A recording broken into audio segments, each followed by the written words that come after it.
Donc, Nicolas, notre formateur. Donc, bonjour à tous. Aujourd'hui, c'est donc une session de questions-réponses qui fait suite à la séance de la semaine passée. Séance qui portait sur la blockchain, comprendre ce que c'est que la blockchain. Et on avait commencé cette séance par un petit historique, un peu de contextualisation. Et on va parler aujourd'hui de deux épisodes d'une série d'Arte qui permettent d'aller un petit peu plus loin dans la contextualisation pour vraiment comprendre dans quel contexte a émergé le Bitcoin. Alors, on pourrait se dire, mais le Bitcoin, c'est une crypto-monnaie, qu'est-ce que ça vient faire là quand on parle de blockchain? Eh bien, la première blockchain, l'avènement des blockchains s'est fait au travers du Bitcoin. Donc, l'histoire des blockchains est indissociable de l'histoire du Bitcoin, de l'histoire de cette crypto-monnaie. Alors, est-ce que vous pourriez, là, on va commencer par un petit rappel. Salut les laïcs. On va commencer par un petit rappel. Est-ce que vous pourriez me rappeler un petit peu, par exemple, les caractéristiques de l'or? On a parlé un petit peu des caractéristiques de l'or. Est-ce que vous vous souvenez quelles sont les caractéristiques de l'or? Il y en a 6, sans même vous rappeler des 6. L'or, il est rare. Sa rareté, oui. Il est transportable. Exactement, ça en fait 2. Il est divisible. Oui. Très bien. Il doit y avoir la notion de durabilité aussi. Oui. Et il manque fongible et reconnu. C'est bien, 4 sur 6. Bravo, Hélène. Une bonne mémoire. Là, c'est pour me rattraper par rapport à tout à l'heure. Ah, ne culpabilise pas. Tu découvriras la suite plus tard. Très bien. Alors, pourquoi est-ce que c'est important de comprendre un petit peu ce qu'il y a derrière l'or pour comprendre le Bitcoin?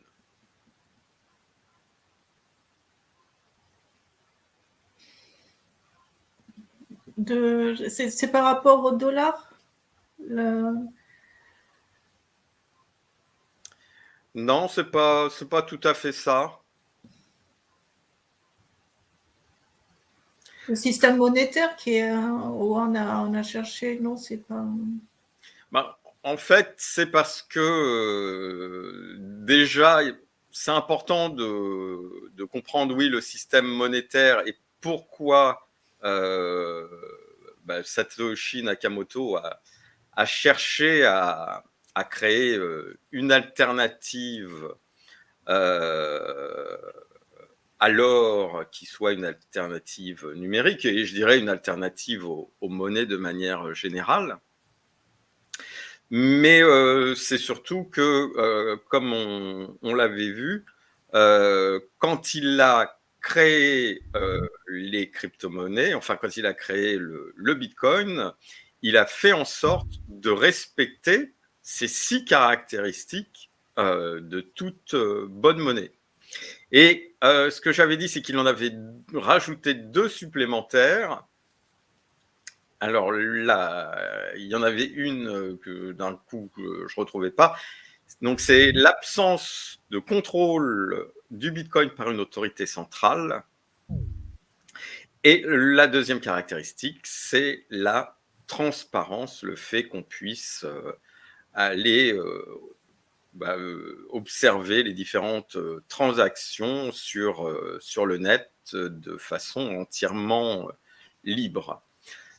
Mais autrement, le Bitcoin correspond aux 6 caractéristiques des monnaies.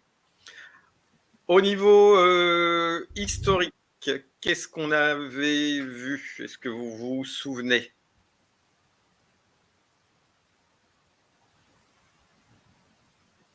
Toujours pour continuer un peu sur notre contextualisation. On avait vu les premiers travaux sur une blockchain qui s'était déroulée en 91, je crois. Mhm. Exactement. Il y avait un nom italien et je sais plus comment qui c'était. Oui, Monsieur Stornetta, puis l'autre, je crois que c'est Faber. Haber. Non, Haber, voilà. Haber et Stornetta. Qu'est-ce qu'on a vu d'autre? Parce que ça, à la limite, c'était le moins important de. La création de la crypto-monnaie en 2008. Voilà, donc 2008, date importante, puisque c'est en pleine crise des subprimes. Donc ça, c'est important. Et surtout, on a vu tout ce qu'il y a eu avant, c'est-à-dire que l'importance de l'or dans les échanges économiques, la nécessité à un moment donné de créer de la monnaie papier qui a commencé au Canada, et c'est les colons français qui ont amené cette monnaie papier. Monnaie papier qui a dans un premier temps été adossée à l'or, jusqu'à ce que Nixon décide de mettre fin à l'étalon or. Depuis, eh bien, les monnaies ne sont plus adossées à l'or, et puis ça crée un certain nombre de problèmes. Ça peut engendrer des crises économiques et tout ça, puisque dans certaines circonstances, par exemple comme dans la période du Covid, eh bien, on peut être amené à émettre de l'argent supplémentaire, à créer des billets supplémentaires, alors que en fait la valeur derrière est toujours la même, ce qui peut progressivement dévaloriser les monnaies. Alors, parlons un petit peu maintenant de notre série d'Arte. Donc, hop, je recherche les questions.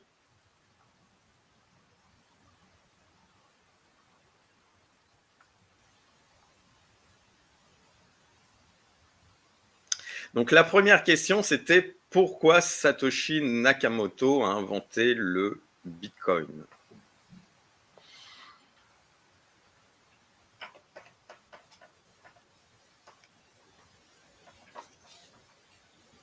Donc là, Katia, tu vas avoir une grosse pression parce que je crois que ça va reposer beaucoup sur tes épaules. Irène, il y a Irène qui est là. Non, moi, ce qui m'a interpellée, c'est vraiment la notion de liberté, en fait, de retrouver son autonomie complète et voilà, de retrouver un semblant de liberté par rapport à tout le système qui est existant. Exactement, c'est vraiment l'idée derrière la création du Bitcoin. C'est pour protéger notre vie privée, notre liberté, que Satoshi Nakamoto a créé le Bitcoin. C'était vraiment la raison principale derrière cette création du Bitcoin. Quelles sont les différentes valeurs? Alors là, c'est pas un moment précis dans la vidéo, mais il y a plein de valeurs qui apparaissent tout au long de la vidéo. Quelles sont les différentes valeurs qu'il y a derrière le Bitcoin? On vient d'en citer deux: vie privée, liberté. Indépendance. Oui. Oui, autonomie, indépendance, c'est beaucoup. Moi, je me suis penchée sur ces questions-là plus tôt.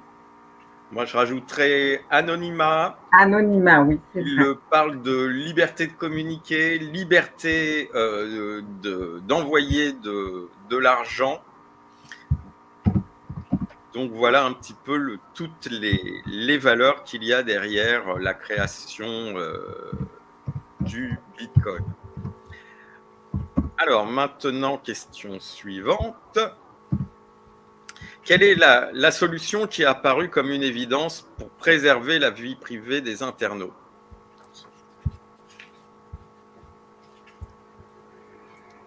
Alors, Je sais vous pas. allez me dire le Bitcoin, mais en fait, qu'est-ce qu'il y a derrière le Bitcoin?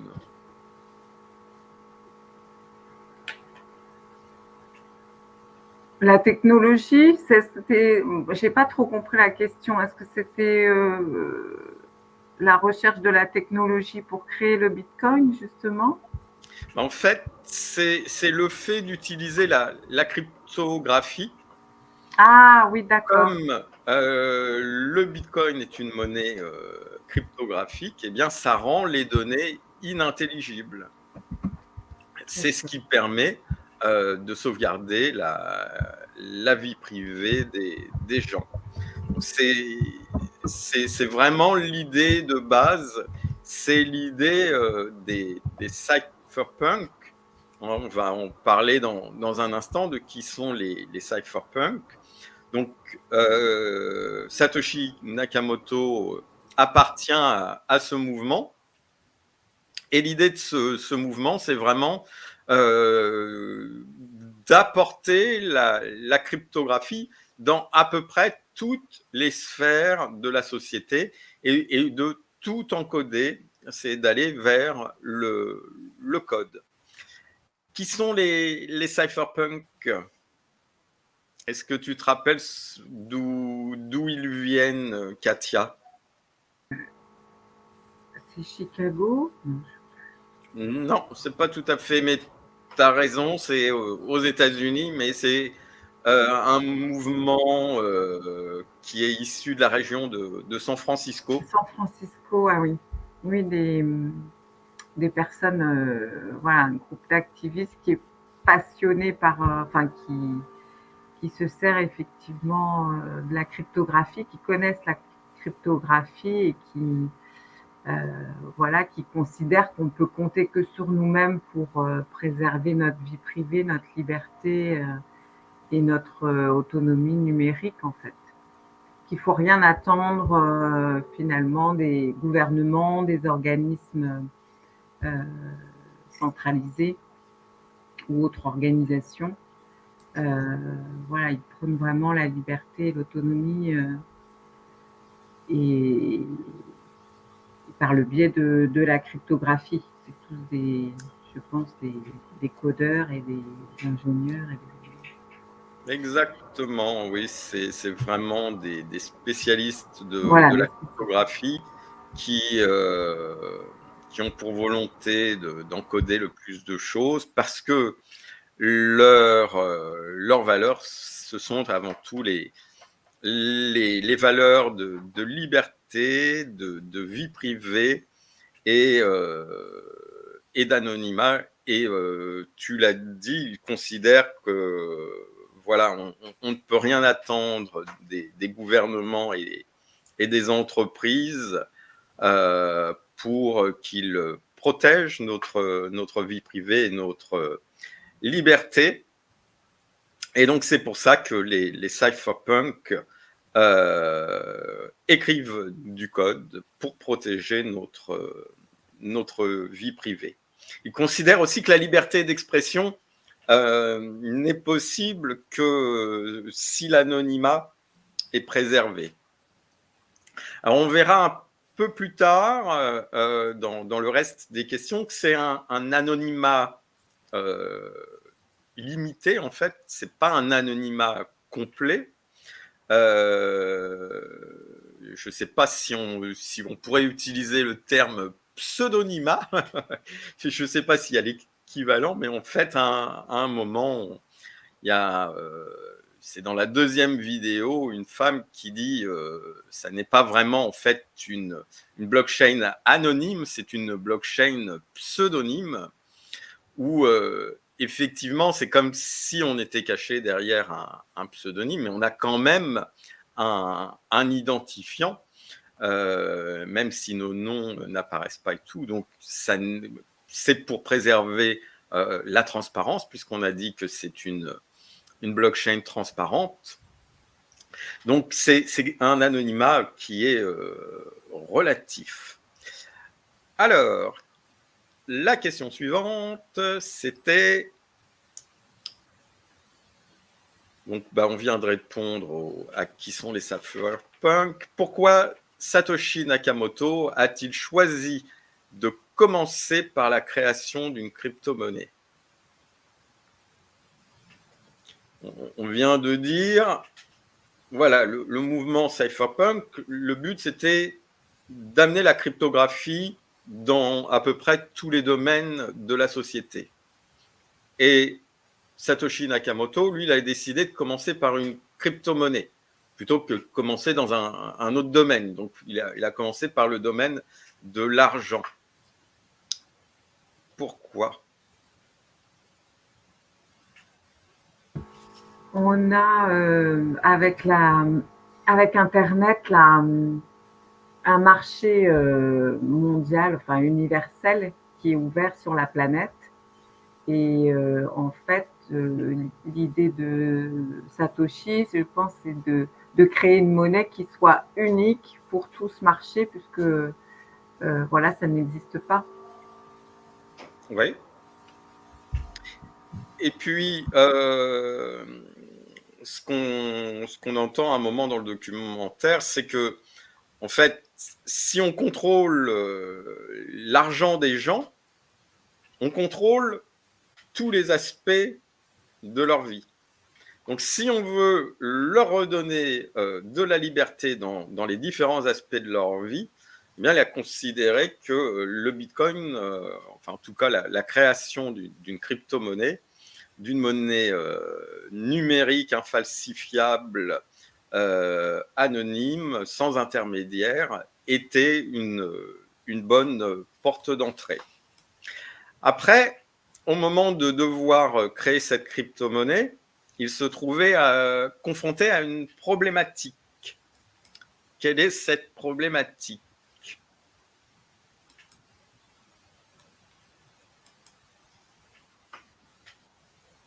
Dans le documentaire, il parle de la double dépense. Exactement. Tu saurais expliquer ce que c'est la double dépense?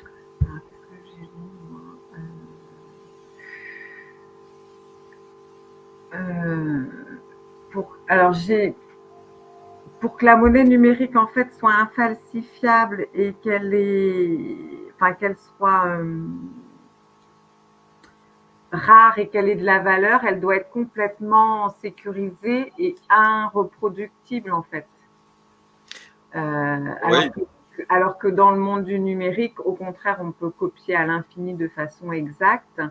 Donc, il fallait créer une monnaie qui préserve vraiment le fait que ça soit irreproductible et qui soit universel. Donc, on parle d'unicité numérique par rapport au Bitcoin, en fait. Bitcoin. Alors, je sais pas. Tu touches du doigt la problématique. Après, pour quelqu'un qui n'a pas vu le documentaire, je pense que ça reste encore assez vague. L'idée, c'est si j'utilise de l'argent liquide, eh bien, je donne un papier qui est un billet de banque, et après, je ne l'ai plus, c'est payé, je ne peux pas payer une deuxième fois.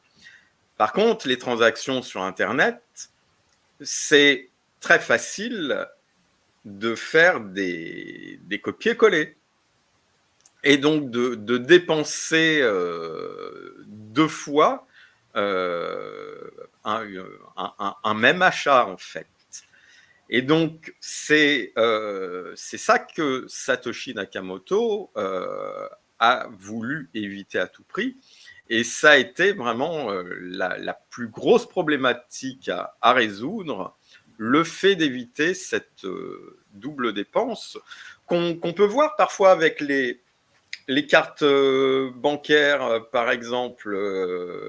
Enfin, moi, je sais que sur mon compte, ça m'est déjà arrivé d'avoir une dépense que j'avais faite qui a été débitée 2 fois. Bon, dans ce cas-là, tu les appelles et tout, ça se règle.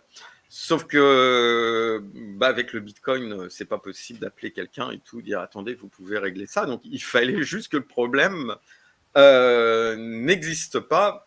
Et donc ça a été la première problématique, la première gageure pour Satoshi Nakamoto. Ensuite, alors, à quelle date est-ce que le livre blanc du Bitcoin a été publié et pourquoi le choix de cette date? En quoi est-ce que c'est symbolique? La date qui est citée c'est le 31 octobre 2008, donc pendant la crise, justement, la grosse crise là, des subprimes. Et il est dit que Satoshi attend vraiment que le marché soit effondré et que tout le monde soit désespéré pour sortir finalement la solution, une option miracle et complètement novatrice. Exactement, oui, il a vraiment choisi une date symbolique. Il a choisi le jour même où on avait atteint le paroxysme du désespoir, ce sont les termes utilisés dans le documentaire, sur les marchés financiers, pour imprimer, enfin pour créer il l'a pas créé ce jour-là, mais pour publier ce livre blanc. Ensuite, un autre signe fort, c'est qu'il alors oui, c'est qu'il a inclus un titre tiré du Times dans le premier bloc de la blockchain de Bitcoin. Est-ce que vous avez repéré, est-ce que Katia, tu as repéré ce titre du Times?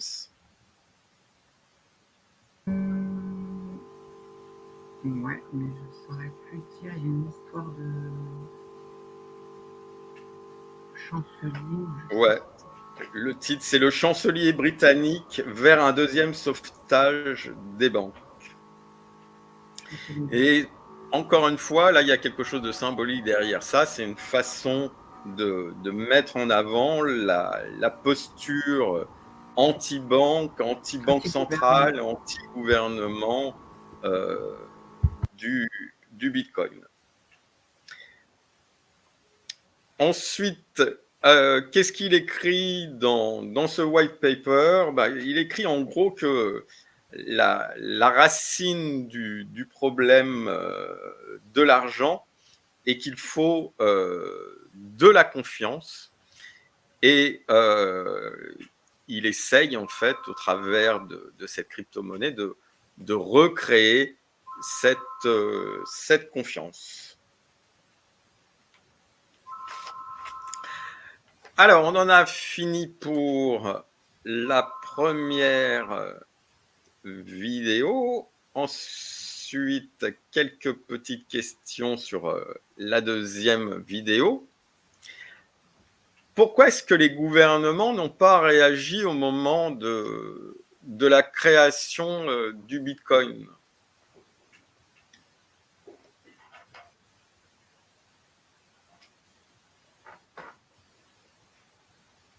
J'ai pas perçu parce que en fait, ça s'est développé très très rapidement, donc on ne peut pas dire qu'ils n'étaient pas au courant. Mais le truc, c'est que vraiment, ils considéraient le Bitcoin comme une monnaie de pacotille, qui n'avait aucun N'a pas- avenir, aucun futur. Au tout début, c'était vraiment un tout petit mouvement isolé. Et donc, ils ne se sont pas du tout inquiétés de ce Bitcoin qui venait d'être créé. Et quelle considération est-ce qu'il a, de quelle considération est-ce qu'il a tenu compte au moment de déterminer la valeur de ce Bitcoin?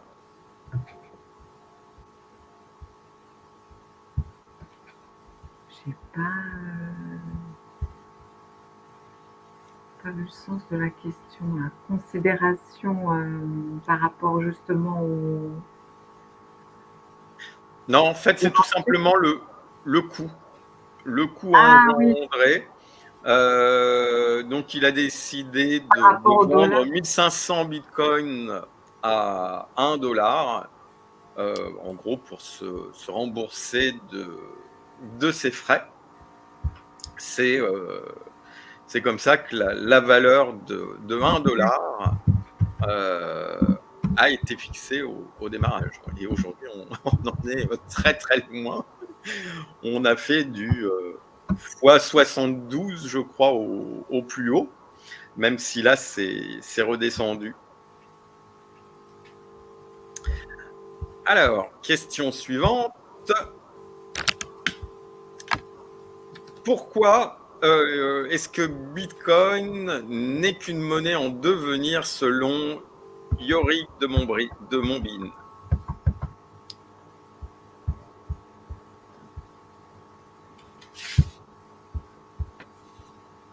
Non, je sais pas.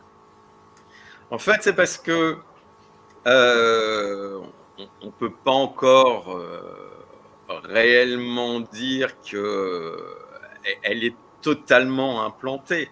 Le nombre d'achats qu'on peut faire dessus, par exemple, est encore limité.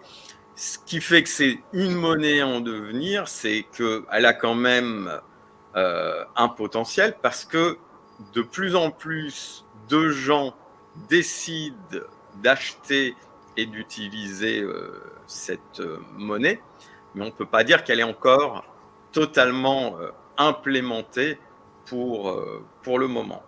Est-ce qu'on a une notion du nombre de personnes qui utilisent cette monnaie? Puisque c'est transparent, normalement, on devrait avoir. On est quand même sur quelque chose de mondial. On peut le savoir, oui, si quand tu vas sur les comment on appelle ça, sur les non, ne serait-ce que si tu vas sur CoinMarketCap, tu sais le nombre. Enfin, remarque, ça te donne pas le nombre d'utilisateurs, mais tu sais déjà combien il y a de Bitcoin actuellement en En circulation.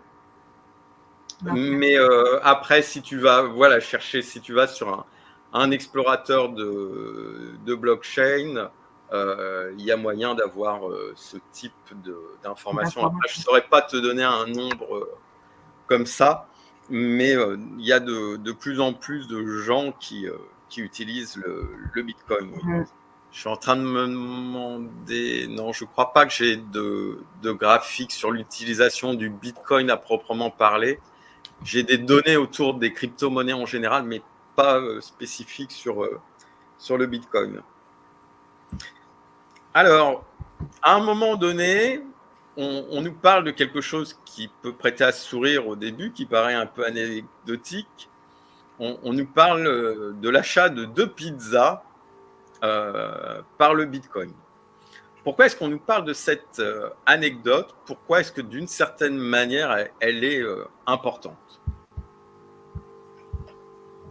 Alors, ce que j'ai retenu, moi, c'est qu'en fait, on passe du monde numérique au monde... Enfin, le Bitcoin devient une passerelle entre le monde numérique et le monde réel, matériel, en fait.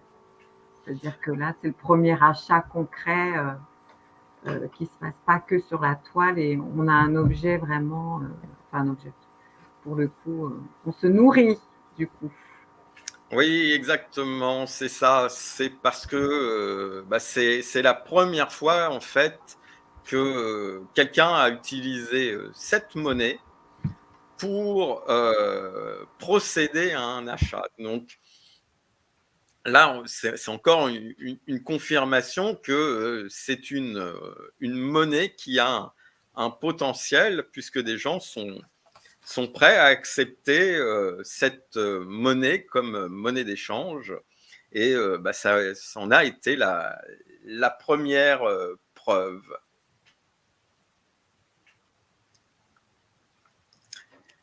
Alors, Lénaïque, on t'entend pas?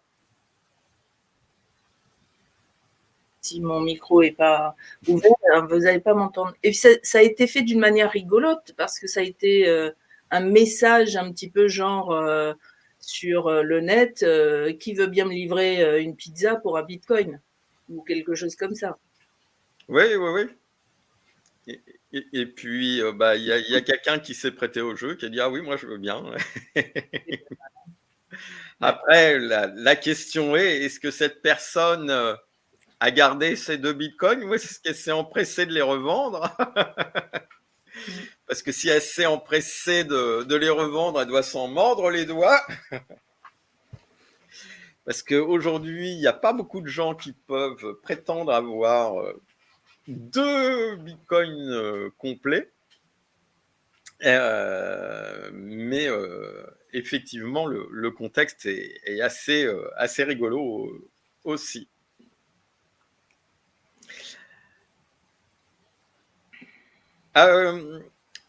Oui, l'utilisation de Bitcoin ici remet aussi des choses en question. Qu'est-ce que ça remet en question, le fait que ça y est, des gens commencent à utiliser cette crypto-monnaie?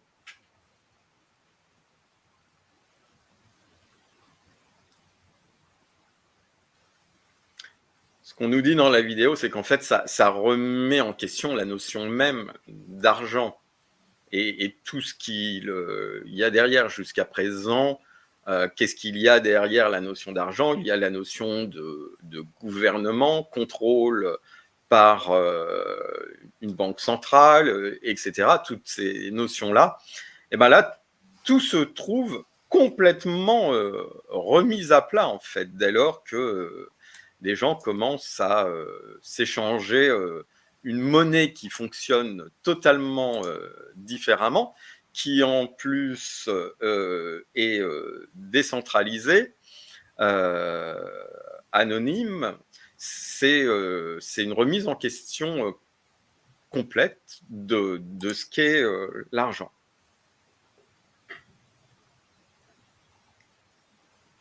Alors, après, on nous parle de l'affaire Wikileaks. Pourquoi est-ce qu'elle met Bitcoin sous le feu des projecteurs? Je veux dire, dans quelles circonstances elle met Bitcoin sous le feu des projecteurs? Déjà, est-ce que vous vous rappelez de ce que c'est l'affaire Wikileaks? Non, et j'ai pas pris le temps d'aller chercher ce que c'était, ouais. Alors moi, je me rappelle pas en détail, mais en gros, ce dont je me rappelle, c'est que le chef de file de Wikileaks, c'est Julian Assange. Et Julian Assange avait décidé de révéler des documents secrets américains ainsi que des documents secrets d'autres pays à travers le monde. Bien entendu, il était assez traqué par les gouvernements. Et quel est le rapport avec Bitcoin? Est-ce que tu as perçu ça, Katia? Non, je n'ai pas perçu. En fait, quand on a un mouvement, il faut des financements.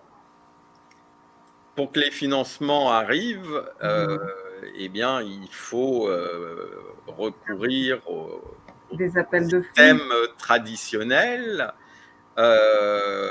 sauf que sous la pression des gouvernements, PayPal, Visa ont simplement décidé de tout couper.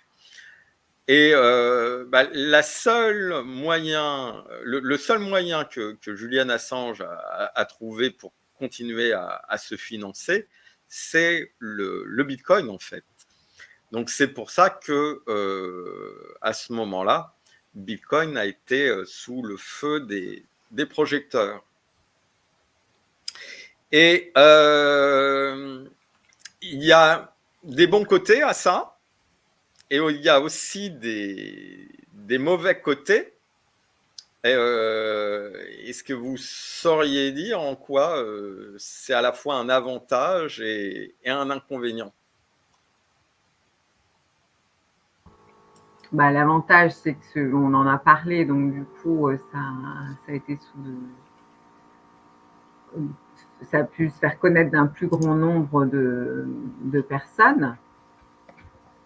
Des avantages, c'est peut-être qu'après, on a pu comprendre aussi que ça pouvait être utilisé d'une manière moins légale. Je ne sais pas si on peut dire légale, mais en tout cas dans des buts, dans un but moins éthique. Éthique, voilà. Merci, Dénaïque. Je ne sais pas. Oui, que ça peut avoir d'autres utilisations. Et puis, l'inconvénient aussi, c'est que ce genre de situation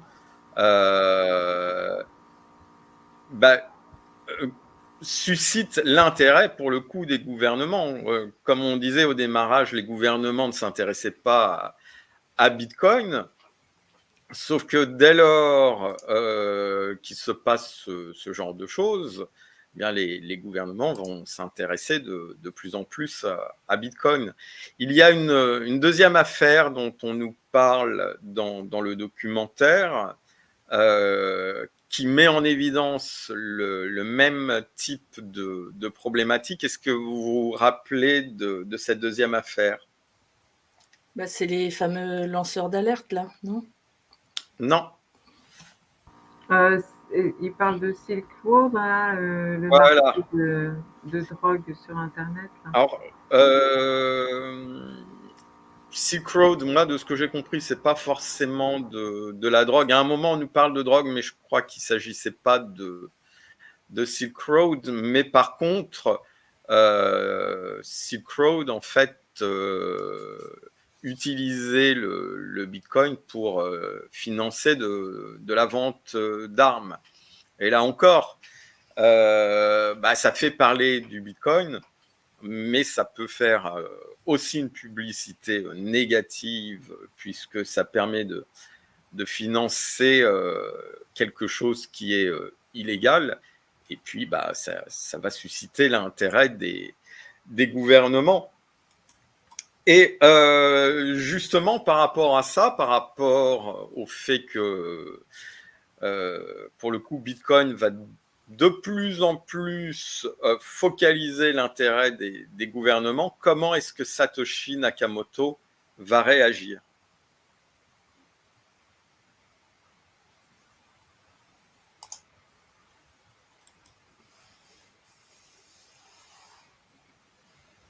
On t'entend pas, Katia. À ce moment-là, qui pense disparaître. Exactement. Il choisit de disparaître à ce moment-là. Il choisit de sombrer dans l'anonymat. Et pourquoi est-ce qu'il peut se permettre de disparaître à ce moment-là?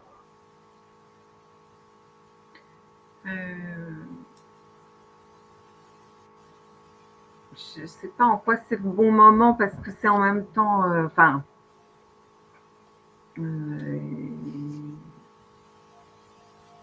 Parce que c'est le début finalement de la grande, enfin de la notoriété du Bitcoin. Donc, ouais, je vais répondre à côté si je dis ce que je veux dire, mais En fait, il choisit de disparaître à ce moment-là parce qu'il sait que voilà, le programme est en place, il est fonctionnel, il est suffisamment autonome pour fonctionner de lui-même sans son intervention. Et même si c'est plus tôt qu'il ne l'espérait, il se rend compte qu'il peut disparaître de la circulation, que ça ne changera rien, puisque maintenant son programme est opérationnel. Il y a un moment précis où il s'est dit, là, non, il faut que je disparaisse de la circulation. Et est-ce que vous avez compris quel est ce moment? quand la CIA s'en mêle. Exactement, il y a la CIA qui convoque un de ses développeurs pour un interrogatoire. Et quand Satoshi Nakamoto découvre ça, il se dit il faut que je disparaisse de la circulation. L'anonymat de Satoshi Nakamoto n'a pas été menacé, puisqu'en fait, le développeur avait des contacts avec lui, mais Satoshi Nakamoto était resté complètement anonyme. Donc, il n'a rien pu révéler par rapport à l'identité de Satoshi Nakamoto. Mais là, il s'est dit, ça sent mauvais, il vaut mieux que j'arrête là. Et est-ce qu'aujourd'hui, on connaît l'identité de Satoshi Nakamoto? J'ai vu les naïcs faire. C'est toi, Grégory. On ne sait toujours pas qui il est. Il y a même eu un tas de théories différentes, comme quoi ce serait peut-être pas en fait une personne, mais un groupe de personnes. J'ai même vu que le ça, ce serait le ça de Samsung, le to, ce serait le to de Toshiba, le chi de je ne sais plus quoi. Et voilà, il y a des gens qui pensaient que c'était peut-être des grandes entreprises japonaises qui étaient derrière le Bitcoin. On entend un tas de théories, mais en fait, on n'en sait rien du tout. On ne sait pas du tout qui est Satoshi Nakamoto. Et en attendant, il y a un Satoshi Nakamoto qui s'est bien fait emmerder au Japon. Exactement. Alors, je crois que c'est pas au Japon. Je crois que c'est un Américain. Ah bon? Qui s'appelait Satoshi. Dorian Satoshi Nakamoto. Et effectivement, il s'est fait emmerder parce qu'il portait le nom de Satoshi Nakamoto. Donc, ils étaient persuadés que c'était lui. Puis, il s'est avéré que non, ça n'était pas lui. À la fin du documentaire, on nous dit, enfin, à demi-mot, c'est plus ou moins sous-entendu, mais que ça a été un vrai génie, Satoshi Nakamoto. C'est parce qu'au lieu de d'abord théoriser son invention et puis après la créer, il a décidé de la créer d'emblée. Et ce qu'on nous dit, c'est que ça a été un coup de génie parce que une fois qu'elle a été créée, une fois qu'elle est activée, eh bien en fait on ne peut plus revenir en arrière. Alors que s'il avait d'abord créé, voilà, théorisé son invention, s'il avait cherché des financements, etc., eh bien on aurait pu l'interrompre avant qu'il qu'il ait le temps de véritablement lancer son invention. Mais là, il ne s'est pas posé de questions, il a décidé de la lancer directement en se disant, de toute façon, une fois qu'elle sera lancée, plus rien ne pourra être fait.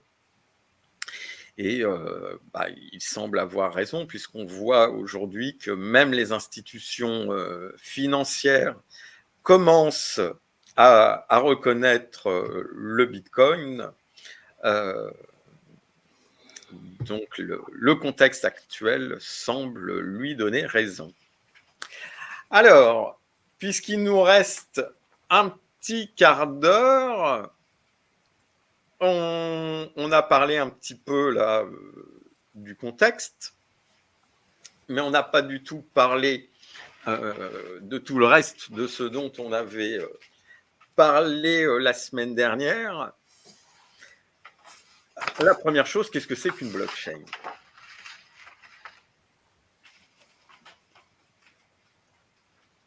De quoi vous vous souvenez de ce qu'on a vu la semaine dernière?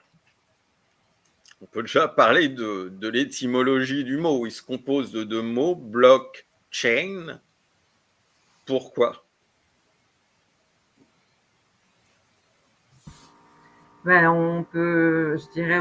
C'est un enchaînement d'opérations pour créer une transaction entre deux personnes.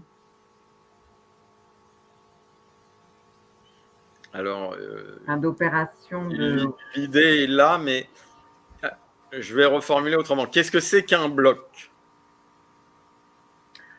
Un bloc. Ah oui, c'est le comment dire,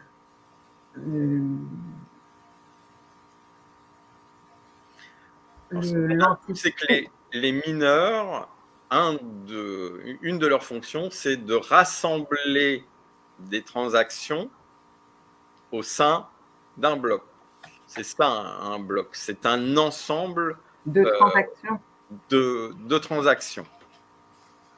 Et donc, blockchain, pourquoi? Parce que ce sont en fait des blocs qu'on va mettre bout à bout, on va mettre l'un après l'autre. Donc, un mineur va rassembler les transactions dans un bloc. Si son bloc est validé, eh bien, il va être placé dans la blockchain. Après, on va se livrer à une grande compétition où il y a plein de mineurs qui vont, à leur tour, mettre des transactions dans un bloc. Ce ne sera pas forcément les mêmes transactions. Et puis, il y en a un qui va remporter la compétition. Et à ce moment-là, son bloc sera mis derrière le premier. Et ça recommence. C'est à nouveau une compétition. Ils rassemblent tous des transactions dans un bloc.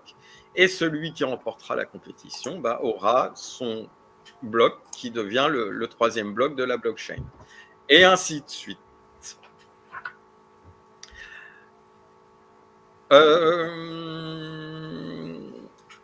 Alors, je regarde un petit peu quels étaient...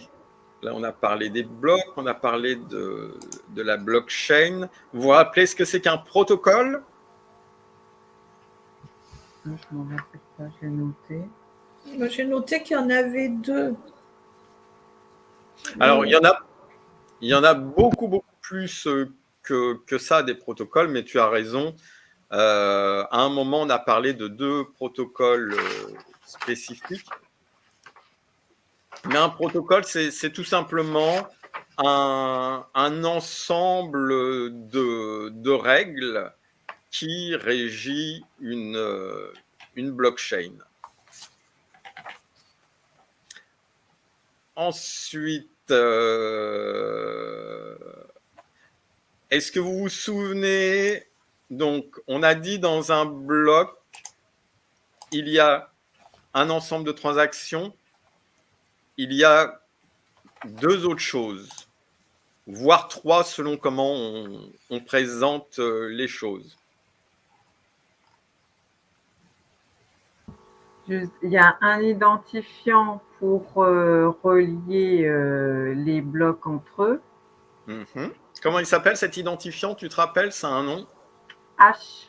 Voilà, ça s'appelle un hash. H.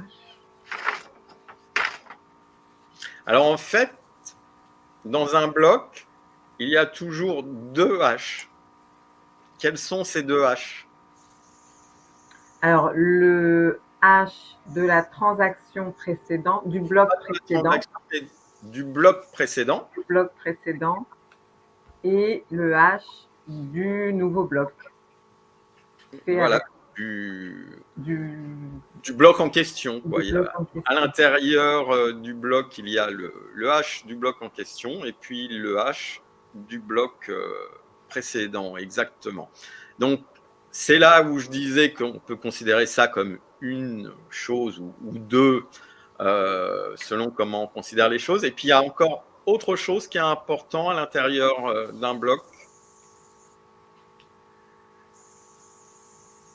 C'est l'horodatage. Donc, la date et l'heure à laquelle le bloc a été validé.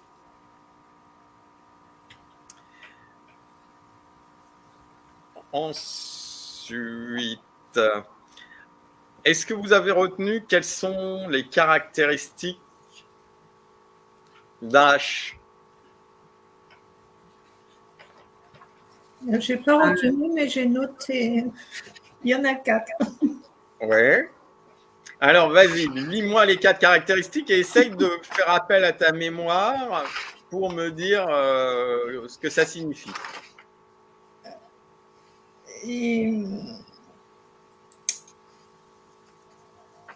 Dans ces 4 caractéristiques, il y a cette notion de sens unique. Oui. Et qu'est-ce que ça signifie? Qu'on on peut pas revenir en arrière. Oui. C'est-à-dire qu'à partir de toutes les données d'un bloc, quand on a le matériel approprié, eh bien, on peut créer un hash. Mais par contre, à partir du hash, on ne peut pas utiliser le hash pour dire ah bah dans ce bloc-là, il y a telle et telle donnée. Donc ça fonctionne que dans un sens. Deuxième caractéristique, Hélène? Après, il est unique, donc il n'y en a pas deux semblables. Voilà.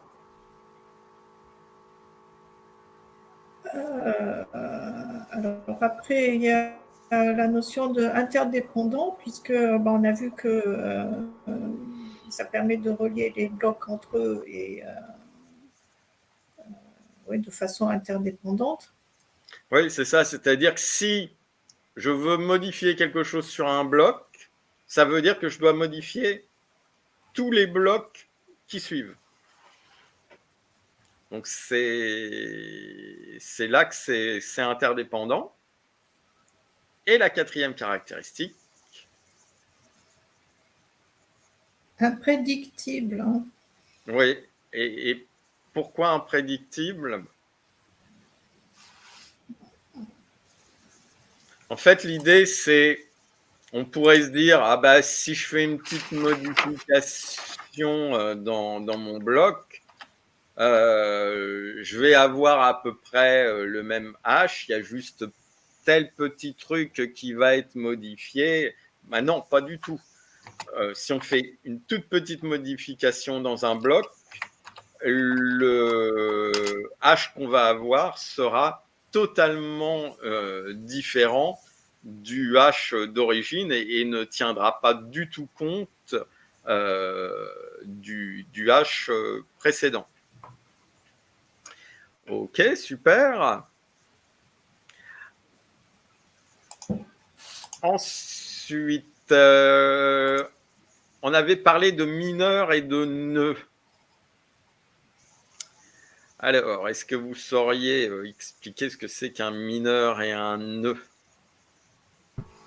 Alors, le mineur, c'est un peu l'opérateur, c'est celui qui va qui va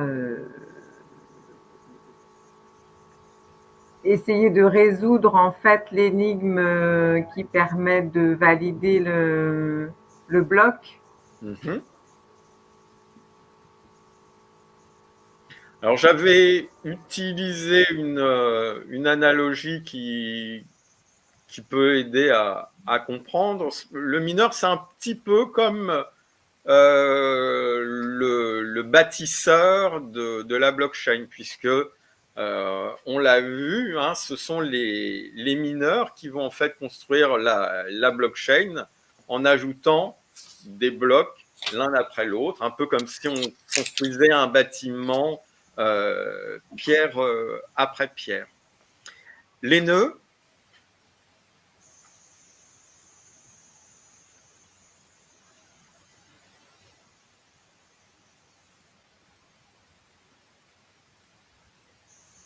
alors les nœuds, on avait dit qu'en quelque sorte, ce sont les gendarmes de la blockchain.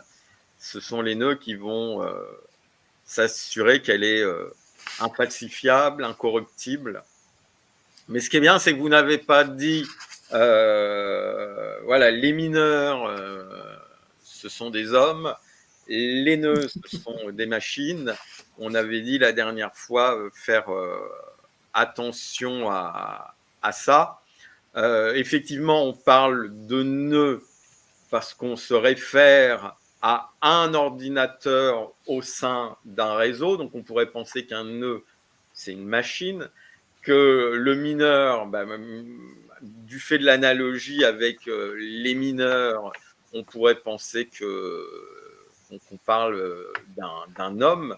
En fait, on avait dit que on parle à chaque fois de la synergie entre un homme et une machine. On approche de la fin. Alors, très brièvement, puisque tu les as enfin, tu y as fait allusion, Hélène, on a parlé de deux protocoles, deux exemples de protocoles, mais il y en a plein d'autres. Est-ce que vous vous rappelez de leur nom? Il y avait Proof of Work, preuve de travail, et Proof of Stake. Non, Stake. Oui. Stake. Et quelle est la différence entre les deux?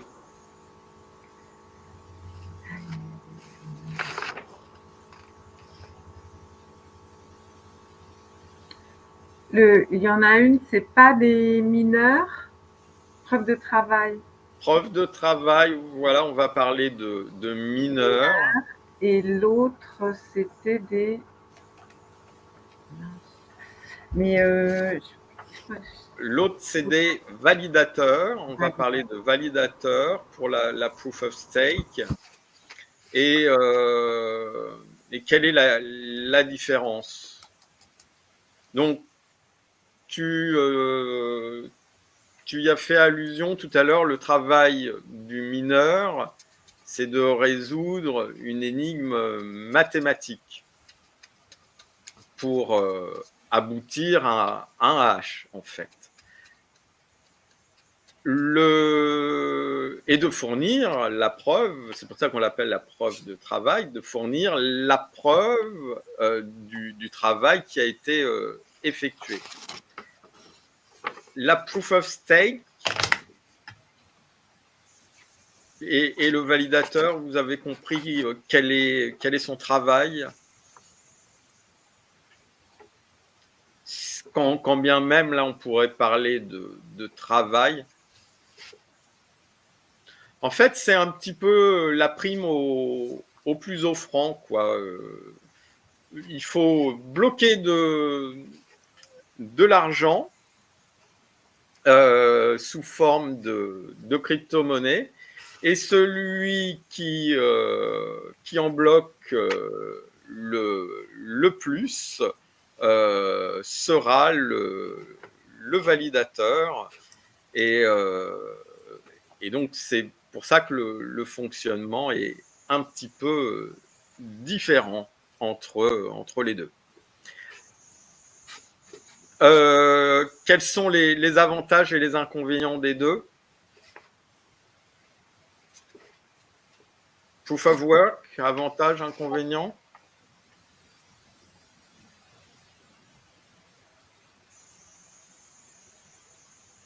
Ça va être lié en fait à la notion de coût énergétique. Dans la proof of work, il y a un coût énergétique et donc certains diront que c'est un véritable problème pour l'environnement. Mais comme on l'a dit, Bitcoin utilise aussi beaucoup d'énergie renouvelable. Donc, il faut aussi temporiser cette critique. Après, l'avantage, c'est que la valeur de la blockchain tient aussi de ce coût énergétique. Et donc, à l'inverse, dans la proof of stake, le problème, c'est que la valeur de la crypto-monnaie qui est associée à une blockchain proof of stake dépend uniquement de la confiance qu'on a en elle et donc de l'utilité de la blockchain. Si à un moment la blockchain devient moins utile, parce qu'il y a des blockchains plus performantes qui ont été créées, eh bien, le risque, c'est que la crypto-monnaie perde énormément de valeur. Parce que le coût énergétique n'influe pas ici, puisqu'il n'y a pas de coût énergétique, puisqu'il n'y a pas l'utilisation d'énergie pour résoudre une énigme mathématique comme c'est le cas du Bitcoin. Voilà, je pense qu'en quelques mots, on a pas mal résumé la séance de la semaine passée. Est-ce qu'il y a des questions avant qu'on se quitte? Non, c'est toujours très dense et intéressant. Toujours difficile à tout retenir. C'est ça qu'il faut prendre des notes. C'est pour ça aussi que je trouve intéressant d'alterner séance de cours, séance de questions-réponses, parce que en fait, ça permet de faire un retour en arrière sur ce qui a été vu. Et c'est aussi par la répétition qu'on mémorise un petit peu mieux les choses. Oui, tout à fait. Donc la semaine prochaine, on reviendra à une séance de cours, toujours sur la blockchain. C'est un sujet effectivement très dense. On a encore pas mal de choses à dire sur la blockchain. Et puis il y aura aussi une deuxième séance de questions-réponses autour de la blockchain. Là, ce sera sur l'épisode 3 de la série d'Arte. Voilà un petit peu pour le programme des réjouissances pour les semaines à venir. Ouais, et j'en profite pour dire qu'il y a des rendez-vous mères aussi, lundi à 18h et mardi à 10h. Et mardi, je serai avec Grégory pour parler des formations de la Web3. Exactement. Et lundi, Et lundi, c'est présentation de la Web3 et de la DAO Universalis. ok, super. Merci. Voilà. Un grand merci à vous Merci beaucoup. pour votre présence et puis à très bientôt. Oui, merci. Salut. Merci. Bonne journée. Au revoir. Bonne journée. Bonne au revoir. journée aussi. Bonne journée. Au revoir.